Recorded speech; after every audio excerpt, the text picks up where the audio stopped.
My name is Phil Fansteel, and this is my little presentation here. I'm going to go pretty fast. I'm a fast talker, so I apologize ahead of time. But my plan is also to put this on YouTube, so you can, if you're interested in this after the presentation, it'll be on YouTube in a couple days, so you can kind of re-watch it, and I'll have the slides better so you can see them. So I know the people in the back, it's going to be a little harder.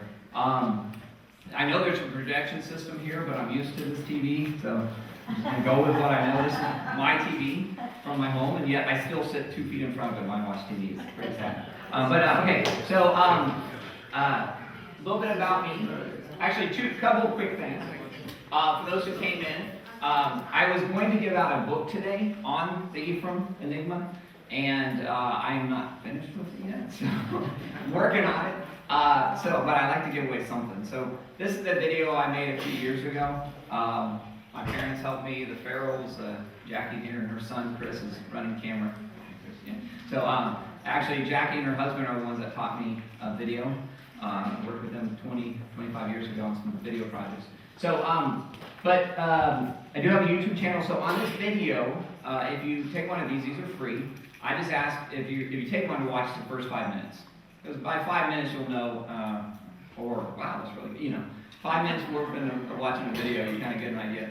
And I would really encourage you, if you do watch this, this is a video I made a few years back, and it was designed for public schools to present evolution and creation. So it really didn't have anything to do with this conference, but I really like to do this, pushing this on you. So if you have any feedback on it, my card's there, also my YouTube channel where this video will eventually be. All right. I'm going to talk about a guy, I kind of went over that. Oh, printed copies of the book. I'm planning to have it printed as well. So I'm going to, if you sign on this, there's a PDF. It says PDF book on there. If you do that, then when I'm finished with the book, I'll send it to you PDF. If you'd like a hard copy, because I know a lot of us, I like, actual books, right? This summer I'll have that available, and probably have it here on Thursday's meeting with Battle Cry, so you can pick up a copy then. Okay, so Michael Heiser, I'm going to borrow a lot of what I put together. This is titled, this is the Ephraim Enigma, and we're going to talk about prophetic mosaics or prophetic puzzles. So I like to put things together. But Michael Heiser, in this book, I really highly recommend this book. It's a very big, shifting for me, really shifted my understanding. You read certain verses in the Old Testament and, let us make man in our image. Well, who's the us? So it talks about the counsel of God, and a lot of very interesting things that Hebrew people that wrote the Bible, the Hebrews, they understood this, and we've kind of like what we're talking about we've lost it as we've moved away from our Hebrew understanding. So I really recommend that. Again, the book and the DVD there, if you want to copy that, there's more back there. And again, my sense of humor is, you're going to find out this. I apologize ahead of time. My sense of humor, I taught 5th and 6th grade for 14 years, so I'm kind of stunted in my humor at that level. So the video is really good. Younger kids have really enjoyed the video more than high schoolers like it. So, but watch it with your kids and grandkids, and that should be interesting. And you can make fun of me. I'm fine with that. Okay, a little background. Like I said, I taught for 14 years. I also have a BS in journalism, but my mom says I got that gift my whole life. But I've always been able to talk, and so the BS, the Bachelor of Science, is what that stands for. But so I got that in journalism. I also have a MA degree in film production, which is why I like all the technology in this. And again, Jackie and her husband introduced me to that, so I blame them. But so I love making videos and films and so forth. I have 6 children who are kind of I run a lot of these things by them, and they laugh and look at me funny, but it's all good. All right. Yeah, I don't think you're going to be able to read that, so that's okay. This is more notes for me. I like to synthesize things. This is a puzzle I call a prophetic mosaic. All right, and Michael Heiser talks about that in his book. In this book. Okay. At least I didn't get it right. Okay, so I like putting things together. I encourage you as I go through this is going to be something a little different. If you disagree with me, email me. Say, hey, what about this? Or you missed something here. I love discussions. One day, my family, when we get together, we love to argue and debate. And I don't know what it is, but we feel closer when we get in a good fight with somebody. We're kind of weird. But, but I appreciate that. I encourage that. Like my mom was saying, the opposite of love is indifference. So I'd rather you disagree with me and be like, hey, wait a second, you're way off. Or, then, all right. So the way I put pieces together, again, I could be probably wrong on some of this, but all right. So one of the things I love as a writer, and I'm a terrible movie watching buddy, because when I watch movies with people, I can usually predict the ending like 10 minutes in. Because when you see in literature and in movies, foreshadowing. They show a picture of, or they show a weapon early in the movie. Well, that weapon's coming back, right? Or you show a situation. That's coming back. Foreshadowing. And so there's also something called reveals, where the Matrix is a good example of 1/3 into the movie, the whole movie just flips. Right. But it makes total sense, all right, later. But at the time you're like, also reversals. You think you're going this way, and then all of a sudden, yeah. And so the story that the puzzle I'm talking about is Ephraim. Ephraim, just a little, I'll come back to Ephraim a little bit. Ephraim was the second son of Joseph. And so when Jacob blessed his grandsons, we'll come back to this, he did a reversal. Instead of blessing Manasseh as the firstborn son, he flipped it, right? So these reversals, and I think that's what we're heading into, and that's what this Ephraim Enigma is about. Okay, so the prophetic puzzle, so I'm going to try to back it up today. The prophetic puzzle that will raise the dead, okay? So, and see if I even get close, right? So that's a pretty big statement there. As Daniel, Chris's brother, likes to ask me, what are your theories? Well, here's one of my theories. So, the prophetic puzzle that will raise the dead. All right. What is a prophetic mosaic? So a little background. And Michael Heiser in his book points this out. There is not a single passage in the Old Testament that outlines what Jesus is going to do. And there's not a single one. There's not a single passage that says he's going to be born of a virgin, seed of a woman, descendant of David, born in Bethlehem, be a healer, be betrayed, suffering servant, his death. There's not a single passage. There's actually over 100. So just those on the right here, that's just a smattering. There's over 100. And so these puzzle pieces, what Michael Heiser argues in his book, and I think very compelling, is God is forecasting, he's prophesying, he's telling what's going to happen, but he hides it. And I think there's a proverb that says, it's the glory of God to conceal a matter. It's the honor of kings to search it out. Yeah. So he's hiding things in there. It's a puzzle. And that's why, and I'm going to mention this later, that's why the devil didn't know what Jesus was doing. Even people in first century Judea, they thought that the Messiah was coming, the king was coming. Well, what they got instead was a suffering servant. I'll come back around to that. But this is Mosaic. So we see this with Jesus. And so again, how can an understanding of mosaics help us with the second return? One of my frustrations, and I'm not going to get into eschatology here, but we look at Jesus coming back, and it's going to be the rapture. We could debate that all day, but the rapture, and then Jesus coming, it's over. Well, there's so much more to it. There's a whole, like we've already kind of touched on in previous things. Because, look at just in the first coming of Jesus, in the Tanakh, the Old Testament, there are over 100 references, prophecies about Jesus. Guess how many there are on the second coming? Somebody who's interactive as a teacher, I might say. Make sure you're not falling asleep. Hundreds. Yeah, there are over 500 on the second coming. So the first coming was that interesting. We have a whole 4 Gospels, and this is fascinating. The next coming is going to be maybe 5 times more interesting. I don't know, but there's 5 times more prophecies. Yeah, and in the New Testament, it references it 1 in 5 verses. So 20% of the New Testament is talking about the second coming. So in the Tanakh and in the New Testament, so this is going to be a lot more complicated. This is not a thing on the second coming of Jesus per se, but there is this Ephraim Enigma ties into it. Okay, does it matter we recognize a pattern? Like I said, the Jews in the first century, they were looking for Messiah in David, and they got a suffering servant. And that's why one of the reasons Judas Iscariot, one of the reasons he betrayed Jesus, because he was like, well, I'm going to make Jesus, I'm going to force his hand. And I've heard that sermon, he's going to force his hand and he's going to rule, because Judas Iscariot was a zealot. And they got it wrong.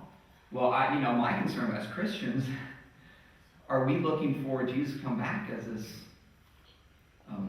the suffering servant? Joseph, and we're going to make this connection. The suffering servant, another word for that is Messiah ben Joseph, the anointed son of Joseph. Right? Again, that's a little foreshadowing there, because who was Jesus when he came to earth the first time? Who was his earthly father? Joseph. So God is foreshadowing. He's saying, hey, pay attention to this. So we have two Josephs in the Bible, and one is the one that Jesus parallels in the type of Christ, and then the other is his actual earthly father.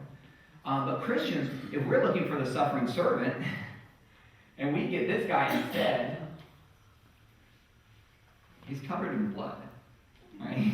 But a lot of Christians believe that Jesus wouldn't kill a fly. That's a lot of gnat blood, apparently. That's a lot of gnats. He's covered and sprinkled in blood. The first time Jesus came, he didn't kill anybody. That's right. He didn't. Joseph didn't kill anybody. But the second prophetic mosaic is Messiah ben David. Did David kill some people? Oh, yes. Yeah, ask Goliath how that went, how he got ahead. David, so are we looking for the wrong thing? Okay, so the Ephraim Enigma, I love the word enigma. It's actually, in World War II, there was a German military, I'm a military buff as well. This is the Enigma machine.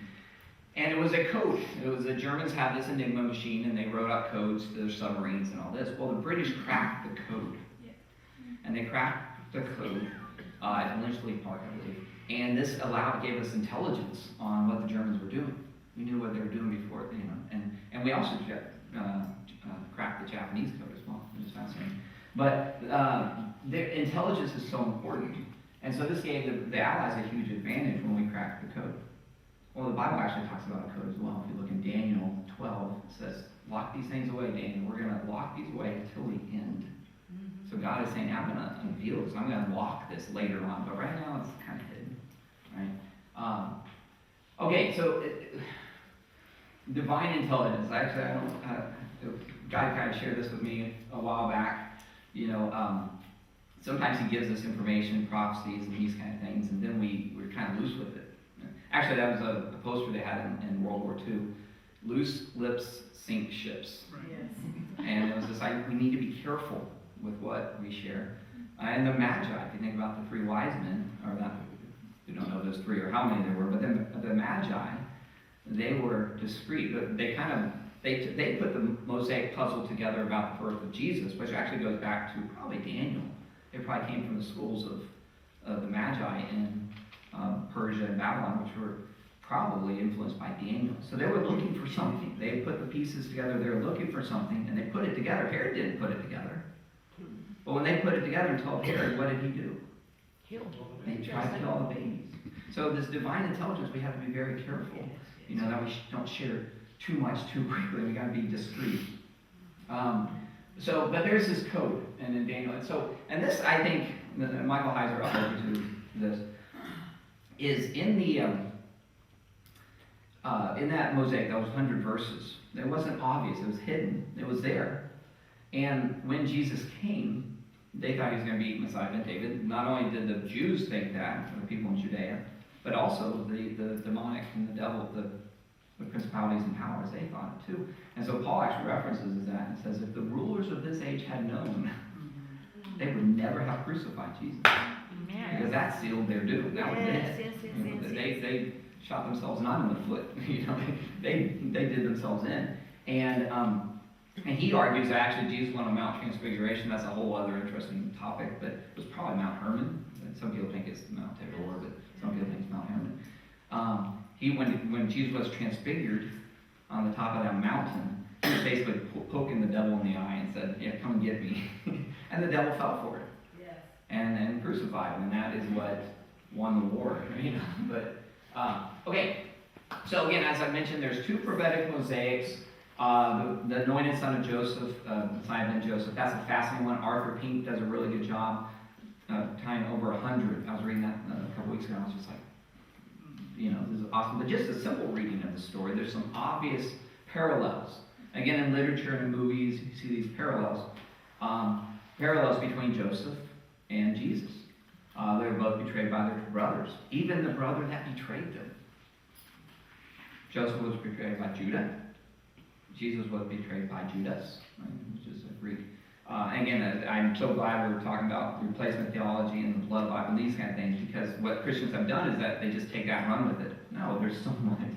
Because ultimately, in the story of Joseph, who comes, besides Joseph, who turns out to be the good guy at the end of the story? Judah. I mean, when you read that story, Judah's willing to, not only does he admit his mistake in betraying Joseph, but he's like, I will take the place of Benjamin. Yes. I did what I did in the past. So there's a repentance. It's a profound, it's a powerful story. And I think what we're heading to, what you guys have already kind of touched on, the good guys in the story turn out to be the Jews. I mean, there's this foreshadowing. They are the ones, and Jesus says, until they say, I'm getting ahead of myself here, but until they say, blessed is he who comes to the Lord. And that's, of course, where we're going with this. Okay, so Messiah and David, again, a lot of these verses also about the scepter of iron, and so forth. So here's a question. If the story of Joseph and Jesus offers so many parallels, might the story of David and the second coming of Jesus offer a lot of parallels? And I put some here I just saw, but they were both slaying the enemies of God. I mean, there's going to be bloodshed. I mean, it's not going to be gnats. I mean, there's going to be some serious, stuff. And they also led an army of misfits. Yes. It makes me feel good. David had his army of misfits, so I'm like, I could actually fit in that army of misfits. They led righteous armies. They established justice in the kingdom, and they ruled from Jerusalem, which is again interesting, even in the news today. Jerusalem. Okay, patterns of thinking. One thing that they've kind of gotten into a little bit. I'm going to plug some books. Again, I don't, but these just, if you get a chance, on the YouTube, I'll put the links to them. But these Lost in Translation series, they're by two Messianic believers.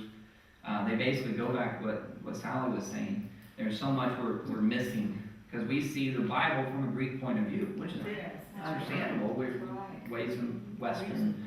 But the Bible is very, very, there's a different way of thinking that the Hebrews had opposed to the Greeks. So when we read even the New Testament, and we read it from a Greek mentality, we miss things. So Hebrew is unique, and this is a kind of interesting thing. If you, let's see if I can do this right. Okay, so you have Jerusalem. Okay. You have Jerusalem. If you go east of Jerusalem, the languages go from right to left. If you go west of Jerusalem, the languages go from left to right. They would come back toward Jerusalem, right? So the languages actually, that's kind of interesting.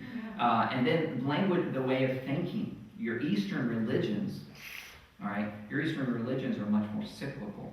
Yes. Death, reincarnation, birth, death, reincarnation. And west of Jerusalem, they're more linear. Yes. Okay? And they're both interesting ways of doing it. The Bible actually talks about both. Seed time and harvest, or reap what you sow. Once to die, and after that, the judgment. There's both. The Hebrews had both those ways of thinking. All right? They weren't, the Hebrews very, we won't get into a little rabbit trail there, but, the Hebrew might have been the language that was spoken in the Garden of Eden, which is interesting. That's like, because God confused all the other languages, but who wasn't there? Shem wasn't there. Shem wasn't at the Tower of Babel. And that's where you get Semitic. Anti-Shemitic means the Shemites. Abraham was a Shemite. He was from the family of Shem. So that's an interesting argument. So Hebrew is very interesting. So understanding that. So we've been in left field, right? Do what? We've been in left field all this time. We have, literally. So very good. Yeah. And then history as a social studies teacher, I would tell my kids history repeats itself. Well, it doesn't have to repeat itself exactly. Okay. You're not going to have Adolf Hitler born in Vienna at this date, looking a certain way, and a tyrant who takes a nation over through the laws, and then does all these terrible things. But there are patterns. there are patterns that we see. Okay, so the Ephraim Enigma, the point of my talking. So I got the background there. Okay, what if there are hidden prophetic mosaics, kind of like Messiah ben David, like Messiah ben Joseph? There's these prophetic mosaics that are hidden, but are starting to be revealed, unlocked at this time. That holds the key to unlocking the greatest reveal. And again, the greatest books, like The Matrix isn't a book, okay, but the greatest books, the greatest stories that I love watching movies that surprise me. But I love watching movies that surprise me, and then when I rewatch it, I'm like, oh, yeah. Oh, wow, they hid that. Right in front of me, they hid that. And then they bring it back. Oh my God, that's very cool. All right. So what if we're on the verge of unlocking something, or something's being unlocked, not by us, it's God. And we'll talk about that a little bit. But what if Judah and his brethren are going to have Joseph revealed to him by those called by his name? Because Joseph, there is no tribe of Joseph. That's right. There is no tribe of Joseph. Jesus, when he was here, he didn't have any kids. I mean, Da Vinci Code aside, he didn't have any kids, right? So and then Jesus, Joseph has no tribe. He has instead his two sons were elevated and made equal. Right. And you see, almost like we're talking about with those who have been grafted in, the not children of Jesus, but the followers of Jesus, we have been made equal. Which is fascinating. But what if they're going to be revealed by those who are called by his name? What if the story of Joseph and his brothers holds a deeper reversal? Again, these reversals fascinate me. Okay, so a little background. I've already said a little bit of this. But Ephraim was Joseph's second son. Okay, his name means fruitful, and that's a whole study there about the meaning of names. Because Manasseh, the firstborn, means forgotten. So we kind of forgot about him. But Ephraim means fruitful. And he was blessed by Jacob. He was blessed by Jacob. And there's a blessing over, because when Jacob did the reversal, Joseph's like, no, Dad, you messed up. You messed up in Joseph. Of course, I think God was kind of telling Joseph something, or Jacob something. He could have done this with Esau. Yes. Jacob. Yes. But so Jacob gets this, and so he does this reversal. And Joseph's like, no, you did it wrong. And Jacob's like, no, I did it right. And Manasseh, he's going to be great. Don't worry, he's going to be blessed. But his brother, Ephraim, shall be greater than he, and his offspring shall become a multitude of nations. There's a key there, because a multitude, not just one nation. Judah is promised the scepter. The scepter will not depart from the house of Judah. In the same time frame, when Jacob prophesies over Judah, he says the scepter will not depart from Judah. But meanwhile, just previously, he's already blessed Ephraim and said, you're going to be a multitude of nations. So we got a little... Okay, so there's some patterns in Judah and Ephraim that are fascinating. Judah received the birthright. And again, this is something I'm learning, getting more into the book. There's a birthright, the leadership of the clan or the family. Judah got that. Yeah. There's a double portion. Joseph got that. And then Ephraim got that. So there's a double, right? So there's the double portion blessing. So there are leaders. The leaders of Judah include Caleb and his, I think his nephew and son-in-law, Othniel, the first judge. Of course, David, Solomon, the kings of Judah. And of course, Jesus was a direct descendant from the line of Judah through David. Well, Ephraim, this is interesting because if you were to try to find Jesus in the Old Testament, literally, if you're going to find Jesus in the Old Testament, again, a little foreshadowing there is somebody that is called Jesus in the Old Testament. Anybody know? Joshua. Joshua and Jesus are the same name. That's the same. Jesus, Yeshua is actually I'm probably not saying that right, but Yeshua, Yeshua. And Joshua in the Hebrew is Yeshua. I mean, it's the same. This when they translate from Hebrew to, we get Joshua, we get Jesus, but there's the connection. We also have Gideon. Now, Gideon was from the tribe of Manasseh, but that's also the son of Joseph. Jeroboam. Oh, this is where we get into trouble, which is kind of what Jeroboam, when he was actually called by the prophet to divide. Right. That's weird. He was actually given permission to rebel against Rehoboam, which is fascinating. It wasn't the splitting that was the problem. It was when Jeroboam split, he did not want the people of the 10 northern tribes to go back and to worship the true God in Jerusalem. mixture, which we are still, the descendants of Ephraim are still struggling with. Yes. This mixture. Yes. And eventually they were dispersed. Ephraim and the 10 northern tribes were dispersed by the Assyrians. And some returned. Were sent back by the Assyrians. And they mixed with other people in this mixture. And these other people became known as the Samaritans, which is fascinating too. When Jesus gets into it, he talks about, he first goes to the lost tribe of the children of Israel, and then he goes to Samaria, the half-breeds, the mixtures. And then even at the Acts 1:8, go into Jerusalem, Judea, Samaria, and the other part that we heard. So there's this. All right. Okay, so here's what I'm suggesting. What if the descendants of Joseph, and this is a conjecture, and I've seen some people take this and they would take it into a replacement theology thing, which I'm not doing at all. Okay? But what if the descendants of Joseph through Ephraim have indeed been spread all over the world? Either, migration, and we could go through here and do a little thing where all our ancestors come from, but there's this spreading, this migration. And so the children of Ephraim have spread all over the world. And their seed, their genetic, the sand, right? And what if they have known? Because here's the thing about Ephraim.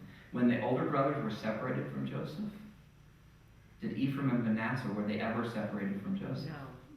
They knew Joseph the whole time. They were never separated from Joseph. And so when the reveal happened, it was to the brothers that had sold them to slavery, Ephraim and Manasseh, knew their father the whole time.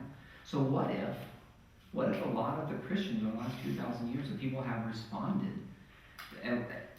And here's the sin of Jeroboam when you study that. One of the consequences is they lose their identity. They would lose their identity. For their idolatry, they would lose their identity. Well, what if some of you in this room, maybe a lot of Christians all over the world, are descendants from the tribe of Ephraim? Which is fascinating for a couple of reasons, because that fulfills prophecy Jacob gave to Ephraim. You're going to be a multitude of nations. You're also going to lose your identity. You won't even know who you are. But, and this gives God legal precedent. Something I'll get more into in the book, but in Psalms 82:8, it says, "Arise, O Lord, and take the nations as your inheritance." Amen. Well, God is a God of order and justice. He claimed Israel. He said, Israel is my inheritance. Yeah. Well, how can he claim Israel then and now claim all the nations? And there's this little proverb, this little parable that Jesus gives. It's fascinating. Every single thing in the Bible, there's a little parable that I just got read from the years. It says, there is a lady who gets 3 things of flour and yeast and mixes them together and puts them in a loaf, and the yeast goes throughout the whole loaf. Right. And that's it. He never really explains it, and there's lots of different interpretations. But what if that's God? He's like, hey, I want all the nations. Yes. Israel is my inheritance. What I'll do is I'll take them, I'll spread them to the wind. Kind of like those dandelions that pop up everywhere. I'm going to spread them to the wind. They're going to be all over the world. So what was a punishment originally, losing their identity, being spread all over the world, Romans 8:28, God's going to lose. Now it gives him legal precedent to take every nation as his inheritance. Yes. So they're spread all over the world. And this is foreshadowed in Joseph's coat of many colors. Yes. And I meant to get that picture. There's a great picture with Jesus, and he's got this coat of many colors, and it's all the flags of the world. I don't know if you've seen it. I put that in my book. But anyway, so I'll get permission for it. And now here's another thing interesting about Ephraim. Ephraim was Hebrew, his father Joseph. His mother was Egyptian. Not just Egyptian, but his mother Asenath was a daughter of a priest who worshipped the sun. Think about in Christianity how much mixture we have with sun worship. Even the day of the week, Sabbath, the Sunday. All right? And I used to be a big fan of Constantine. Not quite anymore. What they did when they came in, the seeds had already been planted, but they basically mixed sun worship with the worship of Jesus. Even to and we won't get into I agree with Sally, hey, celebrate the Easter, and that's fine, but focus on the feast of the Lord. It's not about division. A lot of Christians, don't touch my Christmas. Okay, well, let's talk about Hanukkah, Feast of Dedication. Let's talk about these other things. And if you want to, that's fine if you want to chase Easter bunnies around, but let's celebrate Passover, and let's talk about that, what that means. But there is this mixture. So Ephraim was mixed from the very beginning. Then Jeroboam mixed it even further. And eventually they were punished and spread all over the world. But the seeds of Joseph, the seeds are now. And so again, just to make this point really connected like a Lego, really make sure it's tight. What if a lot of us and a lot of Christians around the world are descendants from Ephraim? And not just spiritual. And spiritual is awesome. Spiritual is awesome. But Jesus says your descendants shall be as the sand, which is genetic, which is your dirt, dust. Adam was made from the sand, the dust of the earth. So the sand implies the genetic seeds of Abraham. The stars are spiritual. Okay? So, we're all, as we've accepted Yeshua, we've accepted Messiah, we are the stars. We are spiritual descendants, right? But what if we're also, or many of us, we don't have to be, but what if there are many of us who are genetic descendants of Ephraim?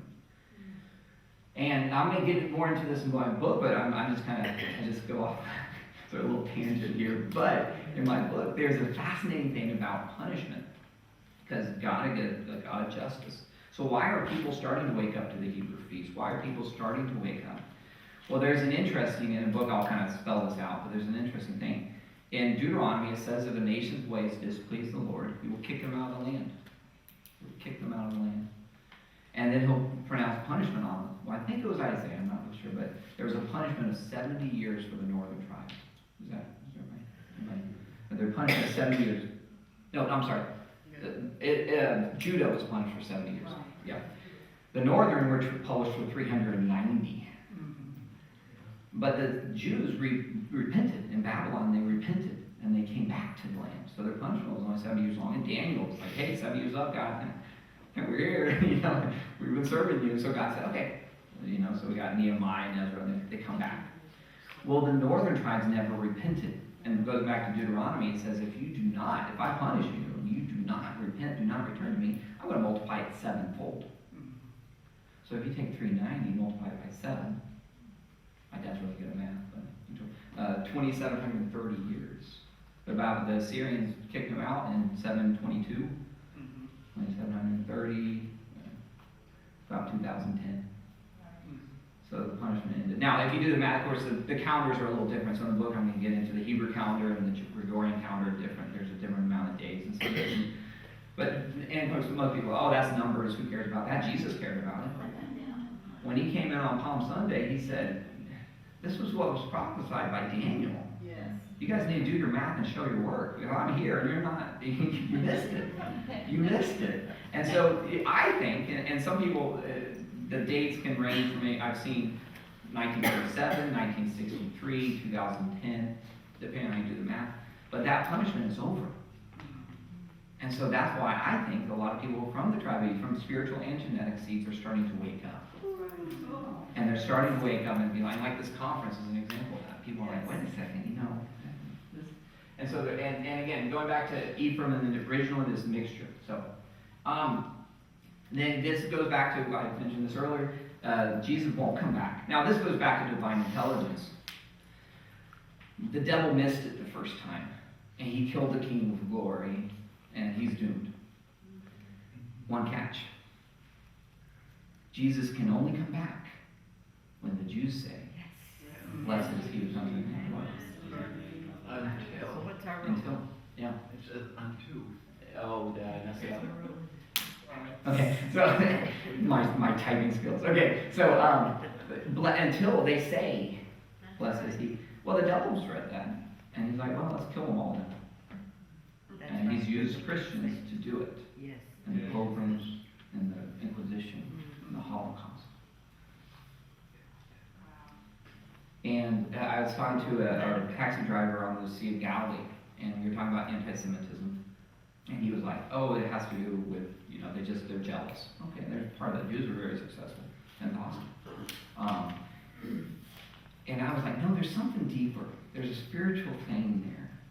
The devil knows, he's read this verse, and he knows that Jesus can only come back when the Jews call for him. So as long as we can keep the Jews hardened, or better yet, dead, he can stymie that. And remember in Revelations, he gets mad at some point in the future. It's not yet because he knows his time is short. So there's a time when the clock starts ticking. And he's like, oh, my time is really short. He knows it. He knows this. Of course, this is my theory. But I think the devil thinks he can win. He's not playing a spoiler. He's trying to win. But that's a different thing. Okay. And then, of course, in Zechariah, it talks about when they look on him whom they pierced and warns. Now, so this is the reveal I think God is setting up. What if we, the spiritual and genetic seeds of Ephraim, are the ones that reveal Joseph, the son of Joseph, Jesus? We're the ones that reveal Jesus to his brothers. And again, I think you mentioned the sheep and the goats parallel, or the parable of the sheep and the goats. I always find that fascinating. People use it for doing nice things to help take care of orphans, widows, and that's very legit. It's very good interpretation. But it says, when the Son of Man comes and all the holy angels with him, he shall separate the nations. Yes. The nations. And I remember my mom praying this before I was born. Let this nation be a sheep nation. Yes. Right? Separate the nations. And then he says, it's interesting, he says, inasmuch as you've done it to the least of these, my brethren. Yes. As this has already been pointed out today. And actually, this was kind of one of my jokes when I was in Israel. People would ask me, why are you here? And I would say, well, I'm in love with the Jewish carpenter. and which every fun, which is kind of the point. But yeah, Jesus is Jewish. Yes. So the brethren of Jesus are the Jews. But if I'm right about this, and some of us are descendants of Ephraim, that makes us Hebrews. Again, most people don't get that. The Jews were a tribe of Judah and Levi and Simeon and some Benjamin. I think Paul was a Benjamin. But the Hebrews. So the brethren of Jesus are the Jews. Yes. And the Hebrews in a larger extent. Yes. So what better way to reveal, I love the kind of playing with words, the history or high story. Sometimes we get so into the trees we miss the forest. Yes. But what if Jesus, what if he's going to use us to reveal, like we were talking about, reveal him to his brethren? Yes. And then once they cry out, like Judah did, and says, I'll take Benjamin's spots. Once they realize what they've done, and we've all done it. we've all betrayed Jesus. We've all, what's that thing? How much do you love me, Jesus? This much. We've all been responsible for crucifying Jesus, right? And so the believing, confessing church, I'm just going to say Christian because a lot of Christians are kind of, but the believing, confessing church. Again, going back to Nazi Germany, I remember Dietrich Bonhoeffer, the confessing church. The people that are really serious about this. The spiritual and saying, and they're grafted in. And what if they compose a modern church? Then when we read it, Romans 11:15, when the stars and sand come together and reveal Jesus to his brothers, it will be the biggest reversal ever. And so I think, that the antagonism toward Israel that we're seeing in the world right now, the replacement theology, all the twistings, and getting Christians away from their Bible and getting Jesus away from his Jewishness and so on. This is all going to be flipped. And I heard my pastor say this a couple months ago, which is powerful. And he says, your setback is your setup for your comeback. Yeah. And sometimes I think when the devil just resists, it's like he's putting tension on that. And that's a good little slingshot. Or ballista, or my kids and I catapult. You get that tension. At some point when it breaks, you have this reversal. And I was going to try to title this conference, The Wonder Twin Powers Activate. When the descendants of Ephraim and the descendants of Judah, the Jews, when they can come back together, and we can, we learn from them. There's so much to learn from Ephraim. There's so much, as my mom said, there's so much, when Jews see how much we love their Bible and how much we love the gift they gave us, and we're appreciative to them. There's this uniting, there's wonder twins, so, and life from the dead. I just had this thought, so this is how God kind of talks to me. So, but think about how each one of us came here. I mean, literally, back when we were born, you had your mom and your dad, they united with without the uniting, there's no life. So with the uniting, there's this life and event we're going to set up for this ministry. Okay, so in my book, I'm trying to give myself deadlines because right now I'm like I need these deadlines. But we're going to talk about Bethlehem. Bethlehem was connected to not only Judah, obviously Jesus was born in Bethlehem, so the book will cover more of this. But Bethlehem was named Bethlehem Ephraim, which since I have time, I'll tell you this. That's where Rachel was buried. Rachel was buried in Bethlehem. Rachel is Joseph's mother. And so Joseph buried. He was there when Rachel was buried. So when he names his son Ephraim, could he be naming it after the place where his mother was buried?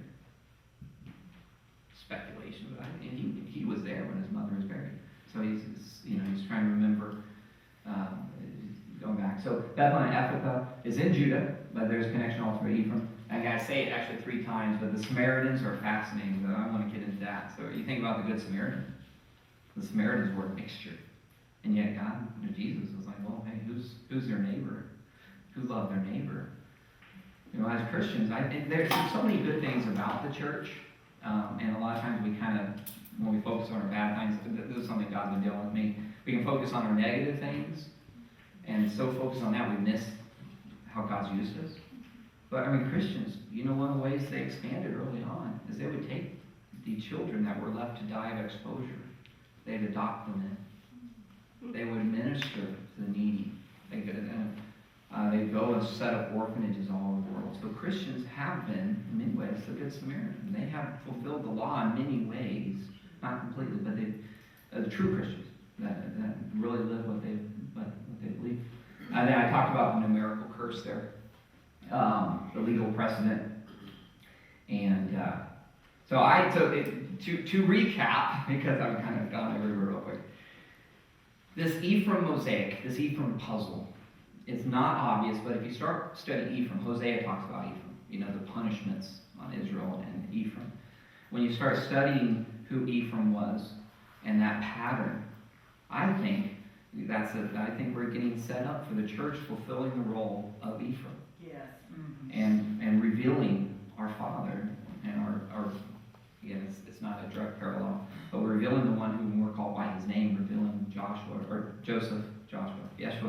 revealing him to our brothers. And again, it ties into a lot of these things. But I always the story, and there's so many other parallels between this and what we're heading into. So again, on the book, I'm sorry I didn't have it ready today, but if you do sign up, I'll send you the PDF of it. And then when I do have it published this summer, I'll probably self-publish and seek some real publishers. But if you want a copy of it, I'd be glad to give that to you. And I think I said that earlier, but if you laugh at some point today, I'll even sign it for you. Okay, so she gets a copy. The rest of you are... Okay, so anyway, yeah, I'm on time. So we are...